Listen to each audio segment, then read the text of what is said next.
ಸಂಚಿಕೆ ಶುರುವಿನಲ್ಲಿ ಶಾಂತಿ ಅಜ್ಜಿ ಕೈ ಕೆಳಗಡೆ ಬೆಳೆದಿರೋರೆಲ್ಲ ಇಷ್ಟೇ ಅಂತ ಅನ್ಸುತ್ತೆ, ಅಲ್ಲಿ ಆ ಸೂರ್ಯ ಇಲ್ಲೊಬ್ಬ ಚಂದ್ರ ಅಂತ ಹೇಳಿ ಬೈತಿರ್ತಾಳೆ.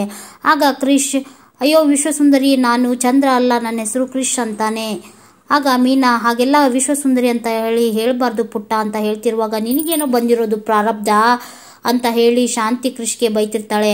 ಆಗ ಮೀನಾಗೆ ಕೋಪ ಬರುತ್ತೆ. ಏನಂತ ಮಾತಾಡ್ತಾ ಇದ್ದಾರೆ ಅತ್ತೆ, ನನಗಂತೂ ಒಂಚೂರು ಹಿಡಿಸ್ತಾ ಇಲ್ಲ. ಪಾಪ ಚಿಕ್ಕ ಮಗು ಅದು, ಅವ್ರ ತಾಯಿ ಏನಾದರೂ ಇಲ್ಲಿದ್ದಿದ್ರೆ ನಿಮ್ಮನ್ನ ಸುಮ್ಮನೆ ಅಂತರೂ ಬಿಡ್ತಿರ್ಲಿಲ್ಲ ಅಂತ ಹೇಳ್ತಿರುವಾಗ, ಅದನ್ನೆಲ್ಲ ನೋಡ್ತಿರುವಂತ ರೋಹಿಣಿ ಕೋಪ ಕಂಟ್ರೋಲ್ ಮಾಡಿಕೊಂಡು ಕಣ್ಣೀರು ಹಾಕ್ತಾ ಇರ್ತಾಳೆ.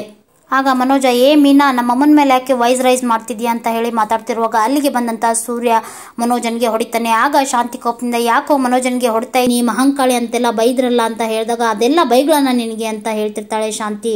ಆಗ ಸೂರ್ಯ, ಅವನ ಕಾಲು ಅವನಿಷ್ಟ, ಅವನೆಲ್ಲಾದ್ರೂ ಆಟ ಆಡ್ಕೊಂತೀನಿ, ನೀನ್ ಯಾಕಷ್ಟು ನೀನ್ ಹೊಟ್ಟೆಗೆ ಒಗ್ಗರಣೆ ಹಾಕೊಂತಿದ್ಯಾ ಅಂತ ಹೇಳಿ ಸೂರ್ಯ ಬೈತಿರುವಾಗ, ಜರ್ಗಿ ಆ ಕಡೆ ಅಂತ ಹೇಳಿ ಶಾಂತಿ ಕ್ರಿಶ್ ಅಜ್ಜಿಗೆ ಹಾಗೂ ಕ್ರಿಶ್ಗೆ ಜೋರ್ ಮಾಡಿ ಕಾಲ್ ಮೇಲೆ ಕಾಲ್ ಹಾಕೊಂಡು ಸೋಫಾದ ಮೇಲೆ ಕುತ್ಕೋತಾಳೆ.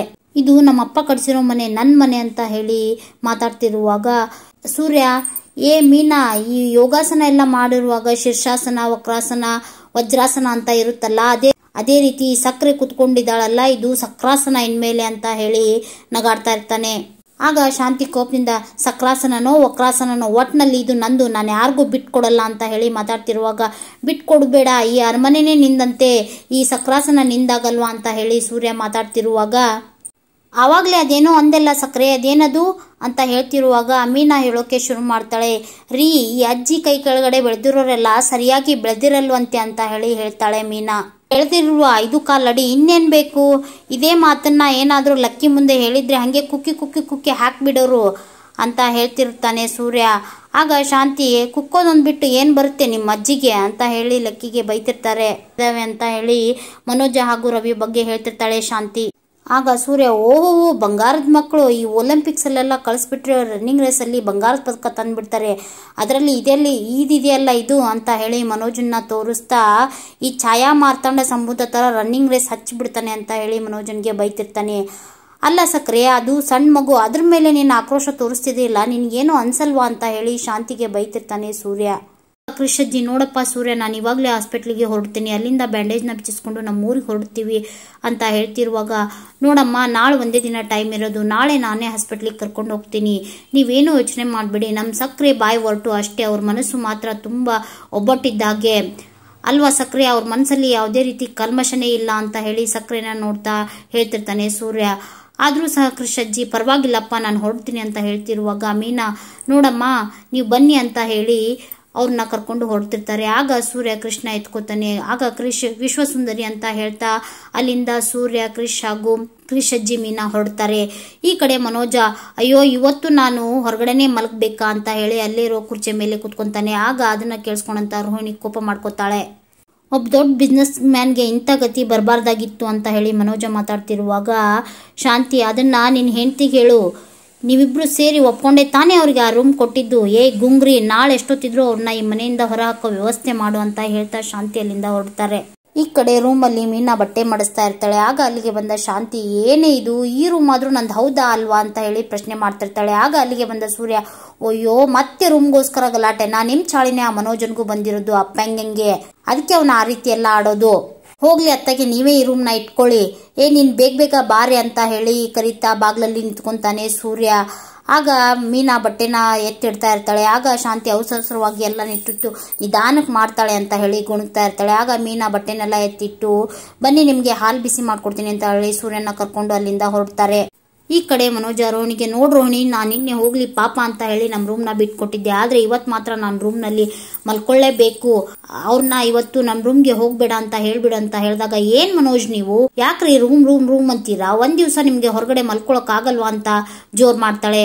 ಆಗ ಮನೋಜ, ಅದು ಹಾಗಲ್ಲ ರೋಹಿಣಿ ಅಂತ ಹೇಳ್ತಿರುವಾಗ, ನೋಡಿ ಒಂದ್ ದಿವಸ ಹೊರಗಡೆ ಮಲ್ಕೊಂಡ್ರೆ ಏನು ಪ್ರಾಬ್ಲಮ್ ಆಗಲ್ಲ, ನೀವು ಸುಮ್ನಿರಿ ಅಂತ ಹೇಳಿ ಜಬರ್ದಸ್ತ್ ಮಾಡ್ತಾಳೆ. ಆಗ ಅದನ್ನೆಲ್ಲ ಅಲ್ಲೇ ಮರಿಲೇ ನಿಂತ್ಕೊಂಡು ಸೂರ್ಯ ಮೀನಾ ಕೇಳಿಸ್ಕೊಳ್ತಾ ಇರ್ತಾರೆ. ಆಗ ಮನೋಜ, ಇವಳು ಹೊರಗ್ನಲ್ಲಿ ಬೇರೆ ಯಾರಿಗೋಸ್ಕರ ನನ್ನ ಮೇಲೇನೆ ಜೋರ್ ಮಾಡ್ತಾಳೆ ಅಂತ ಹೇಳಿ ಗುಣಗ್ತಾ ಅಲ್ಲಿಂದ ಹೊರಡ್ತಾನೆ. ಮೀನಾ ಅಡುಗೆ ಮನೆಯಲ್ಲಿ ಏನೋ ಕೆಲಸ ಮಾಡ್ತಾ ಇರ್ತಾಳೆ. ಆಗ ಅಲ್ಲಿಗೆ ಬಂದ ಸೂರ್ಯ ಅವಳನ್ನ ಹಿಂದೆಯಿಂದ ತಪ್ಕೋತಾನೆ. ಕಳ್ಳ ಅಂತ ಹೇಳಿ ಮೀನಾ ಬೈತಿರುವಾಗ, ಏನೇ ಕದ್ದಿರೋದು ನಾನು ಅಂತ ಹೇಳ್ತಿರುವಾಗ ಮೀನಾ ಸೂರ್ಯನ್ ಶರ್ಟ್ ಹಿಡಿದು ಎಳೆದು ನನ್ನ ಮನಸ್ಸನ್ನ ಕದ್ದಿಲ್ವಾ ಅಂತ ಹೇಳಿ ಕೇಳಿದಾಗ, ಚೋರ ಚಿತ್ತ ಚೋರ ಬಿರುದುಗಳು ಅಲ್ಲ ಕಣೆ, ಮೊನ್ನೆ ಆ ಕಸ್ತೂರಿ ಆಂಟಿ ತಂದಿದ್ರಲ್ಲ ಮಾವಿನ ಹಣ್ಣು ಇನ್ನೂ ಇದೆಯಾ, ಏನಾಗಿದೆ ಅಂತ ಕೇಳಿದಾಗ ಇದೇ ರೀ, ಸ್ವಲ್ಪ ಕೆಟ್ಟೋಗಿದೆ, ಇನ್ನೂ ಸ್ವಲ್ಪ ಇದೆ, ಹಾಗಾದರೆ ಅವನ್ನೆಲ್ಲ ಎತ್ತಿಟ್ಕೋಬೇಕಾಗುತ್ತೆ ಅಂತ ಹೇಳಿ ಮೀನನ್ನು ಮುದ್ದು ಮಾಡೋಕ್ಕೆ ಶುರು ಮಾಡ್ತಾನೆ. ಆಗ ಮೀನ ಓಹೋ ಸಾಹೇಬ್ರ ಗಮನ ಬೇರೆ ಎಲ್ಲೋ ಇದೆ ಅನ್ಸುತ್ತೆ ಅಂತ ಹೇಳ್ತಿರ್ತಾಳೆ. ಆಗ ಸೂರ್ಯ ಮೀನನ್ನು ಹೊಳಿಸಿ ಅವಳ ಹಣೆಗೆ ಮುದ್ದು ಕೊಡ್ತಾನೆ. ಆಗ ಮೀನ ಏನ್ರಿ ಇದು ಅಂತ ಕೇಳ್ತಿರುವಾಗ ಚುಮ್ಮ ಕಣೆ ನೀನು ಒಂದು ಕೊಡು ಅಂತ ಹೇಳ್ತಿರುವಾಗ ಹೋಗ್ರಿ, ನನಗೆ ಹೀಗೆಲ್ಲ ಆಗಲ್ಲ, ನನಗೆ ನೀವು ಕೇಳ್ಕೋಬೇಕು ಅಂತ ಹೇಳಿ ಮೀನ ಅಲ್ಲೇ ಕುರ್ಚಿ ಮೇಲೆ ಕೂತ್ಕೋತಾಳೆ. ಆಗ ಸೂರ್ಯ ಮ್ಯಾಟ್ರ್ ಹಿಂಗ ಅಂತ ಹೇಳಿ ಅಲ್ಲೇ ಇರೋ ಒಂದು ಚಮ್ನ ತಗೊಂಡು ಮೀನ ಎದುರಿಗೆ ಮಂಡಿಯೂರಿಗೆ ಕುಂತು ಮೇರಿ ಪ್ಯಾರಿ ಹೂವಮ್ಮ, ನಿನ್ನೆ ತೊಳೆದಿರೋ ಈ ಚಮ್ಮನ ಚೆಂಡು ಹೂವು ಅಂತ ತಿಳ್ಕೊ, ಐ ಲವ್ ಯು ಕಣೆ, ನನಗೊಂದು ಮುತ್ತು ಕೊಡೆ ಅಂತ ಕೇಳಿದಾಗ ಏನ್ರಿ ನೀವು ಹೆಂಡತಿ ಕೈಗೆ ಚಮ್ ಕೊಡ್ತಿದ್ದೀರಾ ಅಂತ ಕೇಳ್ತಾಳೆ ಮೀನಾ. ಆಗ ಸೂರ್ಯ ನೀನೇ ಹೇಳ್ದಲ್ಲ ಏನೋ ಸ್ಪೆಷಲ್ ಆಗಿ ಮಾಡು ಅಂತ ಹೇಳಿ ಕೊಡೆ ಅಂತ ಹೇಳಿ ಫೋರ್ಸ್ ಮಾಡ್ತಾ ಇರ್ತಾನೆ. ಓಹೋ ಇದೆಲ್ಲ ಸಾಲಲ್ವಾ, ಇನ್ನೂ ಮಾಡ್ಬೇಕಾ ನಿನ್ಗೆ ಅಂತ ಹೇಳಿ ಸೂರ್ಯ ಹಾಡು ಹೇಳೋಕೆ ಡ್ಯಾನ್ಸ್ ಮಾಡೋಕೆ ಶುರು ಮಾಡ್ತಾನೆ. ನಿನಗೋಸ್ಕರ ಹಾಡು ಹೇಳ್ದೆ ಡ್ಯಾನ್ಸ್ ಮಾಡಿದೆ, ಈಗ್ಲಾದ್ರೂ ಕೊಡೆ ಒಂದು ಚುಮ್ಮ ಅಂತ ಹೇಳಿ ಸೂರ್ಯ ಕೇಳಿದಾಗ ತಥಾಸ್ತು ಅಂತಾಳೆ. ಆಗ ಮೀನಾ ಅಲ್ಲೇ ಕುರ್ಚಿ ಮೇಲೆ ಕುತ್ಕೊಂಡೆ ಸೂರ್ಯನ ತನ್ನ ಹತ್ರಕ್ಕೆ ಕರೀತಾಳೆ. ಆಗ ಮೀನಾ ಸೂರ್ಯನ ಕೆನ್ನೆಗೆ ಒಂದು ಮುತ್ತು ಕೊಡ್ತಾಳೆ. ಈಗ ಇದಿಷ್ಟೇ ಸಾಕು, ಮಾವಿನಕಾಯಿ ಎಲ್ಲ ಬೇಡ ಅಂತ ಹೇಳ್ತಿರ್ತಾಳೆ. ಆಗ ಸೂರ್ಯ ಏನಾದರೂ ಮಾಡೇ ಇರ್ಲಿ ಅಂತ ಹೇಳ್ತಿರುವಾಗ ನಾನು ಒಂದ್ಸಾರಿ ಹೇಳಿದ್ರೆ ಮುಗೀತು ಅಂತ ಹೇಳಿ ಮೀನಾ ಮಾತಾಡ್ತಿರ್ತಾಳೆ. ಆಗ ಸೂರ್ಯ ಸದ್ಯಕ್ಕೆ ಇಷ್ಟು ಸಾಕು ಬಿಡು ಅಂತ ಹೇಳ್ತಿರ್ತಾನೆ. ಹಾಗೆ ನಾನು ಈ ಮನೇಲಿ ಏನೋ ನೋಡ್ತಿದ್ದೀನಿ ಕಣೆ, ನಿನಗೂ ಏನಾದರೂ ಅನಿಸ್ತಾ ಇದೆಯಾ ಅಂತ ಹೇಳಿ ಮೀನನ್ನ ಪ್ರಶ್ನೆ ಮಾಡ್ತಾನೆ.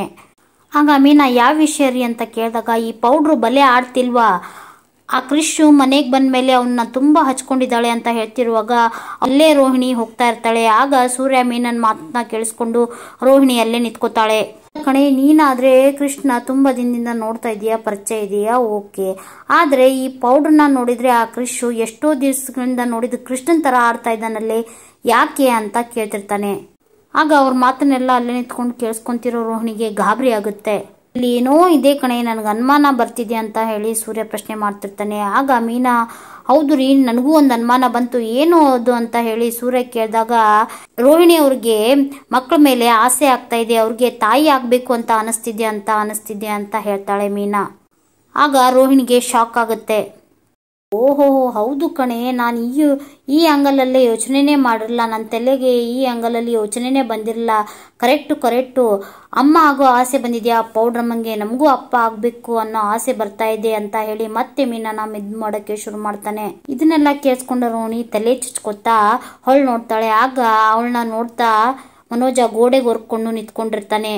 ಆಗ ರೋಹಿಣಿ ಮನೋಜನ ಹತ್ತ ಬಂದು ಮನೋಜನ ಭುಜದ ಮೇಲೆ ಕೈ ಇಟ್ಟು ಮನೋಜ್ ಅಂತಾಳೆ. ಆಗ ಮನೋಜ್ ರೋಹಿಣಿ ಸೀರೆ ಸೆರಗನ್ನ ಹಿಡ್ಕೊಂಡು ರೋಹಿಣಿ ಈ ಪೌಡ್ರು ಸ್ನೋ ಈ ಮೇಕಪ್ ವಾಸನೆ ಎಲ್ಲ ಬೇಜಾರಾಗಿದೆ, ನನಗೆ ಈ ರಾಗಿ ಮಾಲ್ಟು ಈ ಬೇಬಿ ಶಾಂಪೂ ಇದನ್ನೆಲ್ಲ ತಂದ್ಕೊಡು ಅಂತ ಯಾಕೆ ಹೇಳಲಿಲ್ಲ ನೀನು ಅಂತ ಹೇಳ್ತಿರುವಾಗ ಹೋಗ್ರಿ ಅಂತ ಹೇಳಿ ರೋಹಿಣಿ ಹೋಗ್ತಿರುವಾಗ ರೋಹಿಣಿ ಸೀರೆ ಸೆರಗನ್ನ ಹಿಡಿದು ಎಳಿತಾನೆ ಮನೋಜ. ಅಪ್ಪ ಅಮ್ಮ ಆಗೋನ್ವಾ ರೋಹಿಣಿ, ಮೊದಲಾದರೆ ನನಗೆ ಭಯ ಇತ್ತು, ಕೆಲಸ ಇರಲಿಲ್ಲ, ಕಾರ್ಯ ಇರಲಿಲ್ಲ, ಆದರೆ ನನಗೆ ಈಗ ಯಾವ ಚಿಂತೆನೂ ಇಲ್ಲ, ನಾನೊಬ್ಬ ದೊಡ್ಡ ಬಿಸ್ನೆಸ್ ಮ್ಯಾನ್ ಆಗಿದ್ದೀನಿ ಅಂತ ಹೇಳ್ತಿರುವಾಗ ನೋಡಿ ನೀವು ಬಿಸ್ನೆಸ್ ಮ್ಯಾನ್ ಅಷ್ಟೇ, ದೊಡ್ಡ ಬಿಸ್ನೆಸ್ ಮ್ಯಾನ್ ಅಲ್ಲ, ನೀವು ಈ ಫೀಲ್ಡಲ್ಲಿ ಒಂದು ಒಳ್ಳೆ ಹೆಸರು ಮಾಡಿ ಆಮೇಲೆ ಇದೆಲ್ಲ ಅಂತ ಹೇಳ್ತಿರುವಾಗ ಅಲ್ಲ ರೋಹಿಣಿ ಅದು ಹಾಗಲ್ಲ ಅಂತ, ಹಾಗೂ ಇಲ್ಲ ಈಗೂ ಅಲ್ಲ, ರೋ ಅಂದರು ಅಷ್ಟೇ, ರೋದನೆ ಕೊಟ್ಟರು ಅಷ್ಟೇ, ಇದೇ ಫೈನಲ್ ಅಂತ ಹೇಳಿ ರೋಹಿಣಿ ಅಲ್ಲಿಂದ ಹೊರಡ್ತಾಳೆ. ಮರುದಿನ ಬೆಳಗ್ಗೆ ಕ್ರಿಶ್ ಅಜ್ಜಿ ಹಾಗೂ ಕ್ರಿಶ್ ಆಸ್ಪತ್ರೆಗೆ ಹೋಗಕ್ಕಂತ ರೆಡಿ ಆಗ್ತಾ ಇರ್ತಾರೆ. ಆಗ ಅಲ್ಲಿಗೆ ಬಂದ ರೋಹಿಣಿ ಕ್ರಿಶ್ ಹಣೆಗೆ ಕುಂಕುಮನ ಇಟ್ಟು ನೋಡು ಕ್ರಿಶ್, ನೀನಿವತ್ತು ಮೊದಲಿನ ರೀತಿನೇ ಆಗ್ತಿದೆಯಾ, ಏನು ಯೋಚನೆ ಮಾಡಬೇಡ ಅಂತ ಹೇಳ್ತಿರ್ತಾಳೆ. ಆಗ ಕ್ರಿಶ್ ನೋಡಮ್ಮ, ನಾನು ಬ್ಯಾಂಡೇಜ್ ಬಿಚ್ಚಿದ ತಕ್ಷಣ ಮೊದಲು ನಿನ್ನೆ ನೋಡಬೇಕು ಅಂತ ಹೇಳ್ತಿರುವಾಗ ಐ ಪ್ರಾಮಿಸ್ ಕ್ರಿಶ್, ನಾನು ಮೊದಲು ನೀನು ನನ್ನೇ ನೋಡ್ತೀಯ, ನಾನು ಆಸ್ಪತ್ರೆಗೆ ಬರ್ತೀನಿ ಅಮ್ಮ, ನೀವು ಹುಷಾರು ಹೊರಡಿ. ಸೂರ್ಯ ಮೀನಾ ಏನೇ ಕೇಳಿದ್ರು ಏನು ಗೊತ್ತಿಲ್ಲದಿರೋ ರೀತಿನೇ ಇರಬೇಕು ನೀನು, ಇಲ್ಲಾಂದರೆ ಈ ಮನೇಲಿ ನನ್ನ ಕತೆ ಮುಗಿದು ಹೋಗ್ಬಿಡುತ್ತೆ, ನೀನೇನು ಯೋಚನೆ ಮಾಡಬೇಡ, ನಾನು ಆಸ್ಪತ್ರೆಗೆ ಬರ್ತೀನಿ, ನೀವು ಇಲ್ಲಿಂದ ಹೊರಡಿ ಅಂತ ಹೇಳ್ತಿರ್ತಾಳೆ. ಆಗ ಕ್ರಿಶ್ ಅಜ್ಜಿ ಆಸ್ಪತ್ರೆಗೆ ಅಂತ ಹೇಳಿದಾಗ ಹ್ಞೂ ಅಮ್ಮ ನಾನೇನಾದರೂ ಮಾಡ್ತೀನಿ, ನೀವು ಇಲ್ಲಿಂದ ಹೊರಡಿ, ನಾನೇನಾದರೂ ಮನೇಲಿ ಇರ್ತೀನಿ ಅಂತ ಅಂದರೆ ಅದು ಬೇರೆ ರೀತಿಯೇ ಅರ್ಥ ಆಗುತ್ತೆ, ನಾನು ಹೊರಡ್ತೀನಿ ಅಂತ ಹೇಳಿ ಕ್ರಿಶ್ ಹಣೆಗೆ ಮುತ್ತು ಕೊಟ್ಟು ರೋಹಿಣಿ ರೂಮಿಂದ ಹೊರಗಡೆ ಬರ್ತಾಳೆ. ಆಗ ಶಾಂತಿ ಬರ್ತಿರ್ತಾಳೆ. ಅಲ್ಲಿಗೆ ಬಂದಂತ ರೋಹಿಣಿಗೆ ತೊಲಗಿದ್ರ ಅವರು ಅಂತ ಕೇಳ್ತಾಳೆ. ಹೊರಡ್ತಾ ಇದ್ದಾರತ್ತೆ ಅಂತ ಹೇಳ್ತಿರುವಾಗ ಅವ್ರದ್ದಿದ್ದಕ್ಕೆ ಪಾಪ ಮಗು ಹೊರಗಡೆ ಮಲಗಬೇಕಾಯ್ತು, ಪಾಪ ಮಗು ಎಷ್ಟು ಕಷ್ಟಪಡ್ತಿದೆ ಗೊತ್ತಾ ಅಂತ ಹೇಳಿ ಮನೋಜನ್ ಬಗ್ಗೆ ಮಾತಾಡ್ತಾ ಇರ್ತಾಳೆ. ಆಗ ಅಲ್ಲಿಗೆ ಕ್ರಿಶ್ ಅಜ್ಜಿ ಕೃಷ್ಣ ಎತ್ಕೊಂಡು ಬರ್ತಾರೆ.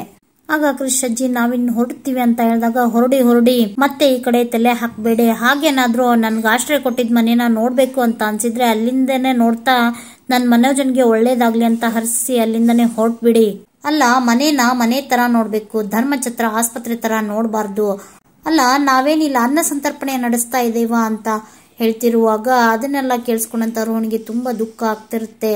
ಬಾ ಕ್ರಿಶ್, ಆಸ್ಪತ್ರೆಗೆ ಹೋಗೋಣ, ಇವತ್ತು ನೀನು ನಾರ್ಮಲ್ ಆಗ್ಬಿಡ್ತೀಯ ಅಂತ ಹೇಳಿ ಸೂರ್ಯ ಹೇಳ್ತಿರುವಾಗ ಹೋಗ್ತಿರ್ಬೇಕು, ಮಗುನ ಬಿಟ್ಟು ಬರ್ತಾ ಇರ್ಬೇಕು, ಮತ್ತೆ ಅಲ್ಲಿ ಯಾರೋ ಸಿಕ್ರು ಅಂತ ಕರ್ಕೊಂಡು ಬರೋದಲ್ಲ ಅಂತ ಹೇಳಿ ಶಾಂತಿ ಜೋರ್ ಮಾಡಿದಾಗ, ಯಾಕೆ ಈ ಮಗು ಓಡಾಡಿದಕ್ಕೆ ನೆಲ ಏನಾದ್ರೂ ಸವಿತಾ ಅಂತ ಹೇಳ್ತಿರ್ತಾನೆ ಸೂರ್ಯ. ಆಗ ಶಾಂತಿ, ಸೌದಿರೋದು ನೆಲ ಅಲ್ಲ, ನನ್ನ ಮನಸ್ಸು ಹೇಳ್ತಿರೋದನ್ನ ಕೇಳ್ತಿರ್ಬೇಕು ಅಷ್ಟೇ ಅಂತಾಳೆ ಶಾಂತಿ. ನಾನು ಕ್ರಿಶ್ನಷ್ಟಿರುವಾಗಲೇ ನಿರ್ಧಾರ ಮಾಡಿಬಿಟ್ಟಿದ್ದೀನಿ, ಯಾರ ಮಾತನ್ನು ಕೇಳಲ್ಲ ಅಂತ, ಆ ವಿಷಯದಲ್ಲಿ ಚೇಂಜ್ ಆಗೋ ಮಾತೇ ಇಲ್ಲ ಅಂತ ಹೇಳ್ತಿರುವಾಗ ಮೀನಾ, ವಾದ ಮಾಡೋದು ಬೇಡ ಬನ್ನಿ ಅಂತಾಳೆ. ಸೂರ್ಯ, ಮೀನಾ ನೀನ್ ಬಾರೆ, ನಾವಿಬ್ರು ಅಲ್ಲೇ ವಿದ್ಯಾರ್ಥಿ ಭವನದಲ್ಲಿ ದೋಸೆ ತಿನ್ನೋಣ ಅಂತ ಹೇಳಿ ಕೃಷ್ಣ ಕರ್ಕೊಂಡು ಸೂರ್ಯ ಮೀನಾ ಹೊರಡ್ತಿರ್ತಾರೆ. ಆಗ ಕ್ರಿಶ್ ಅಜ್ಜಿ ಶಾಂತಿಗೆ ನಮಸ್ಕಾರ ಮಾಡ್ತಾರೆ, ಬರ್ತೀವಿ ಅಂತ ಹೇಳಿ. ಅವರು ಮನೆಯಿಂದ ಹೊರಟೋದ ತಕ್ಷಣ ಶಾಂತಿ ಮನೋಜನ್ಗೆ, ಮನೋಜ, ಇಲ್ಲಿ ಪ್ರಾರಬ್ಧಗಳು ತೊಲಗಿದ್ವು, ಇಲ್ಲೆಲ್ಲಾದ್ರೂ ಹಸುವಿನ ಗಂಜಲ ಸಿಗುತ್ತೇನೋ, ತಂದು ಮನೆಯೆಲ್ಲ ಪ್ರೋಕ್ಷಣೆ ಮಾಡಬೇಕು ಅಂತ ಹೇಳಿದಾಗ, ಹಸುವಿನ ಗಂಜಲನ ಯಾಕಮ್ಮ ಅಂತ ಕೇಳ್ತಾನೆ. ಈ ಪೀಡೆಗಳೆಲ್ಲ ತೊಲಗಿದ್ವಲ್ಲೋ ಅದಕ್ಕೋಸ್ಕರ ಅಂತ ಹೇಳಿದಾಗ, ಅದನ್ನೆಲ್ಲಿ ನಾನೆಲ್ಲ ತರಲಮ್ಮ ಅಂತ ಹೇಳಿ ಹೇಳ್ತಿರ್ತಾನೆ. ಆಗ ರೋಹಿಣಿಗೆ ಶಾಂತಿ ಹಾಗೂ ಮನೋಜನ್ ಮಾತನ್ನ ಕೇಳಿಸ್ಕೊಂಡು ತುಂಬಾ ನೋವಾಗುತ್ತೆ. ಇಲ್ಲಿಗೆ ಆಸೆ ಧಾರಾವಾಹಿಯ ಇಂದಿನ ಸಂಚಿಕೆ ಮುಕ್ತಾಯವಾಗುತ್ತೆ. ನಮ್ಮ ವಿಡಿಯೋಗಳು ನಿಮಗೆ ಇಷ್ಟ ಆಗ್ತಿದ್ರೆ ಪ್ಲೀಸ್ ಒಂದು ಲೈಕ್ ಕೊಡಿ, ಹಾಗೆ ನಿಮ್ಮ ಫ್ಯಾಮಿಲಿ ಫ್ರೆಂಡ್ಸ್ ಜೊತೆಗೆ ಶೇರ್ ಮಾಡೋದನ್ನ ಮರಿಬೇಡಿ.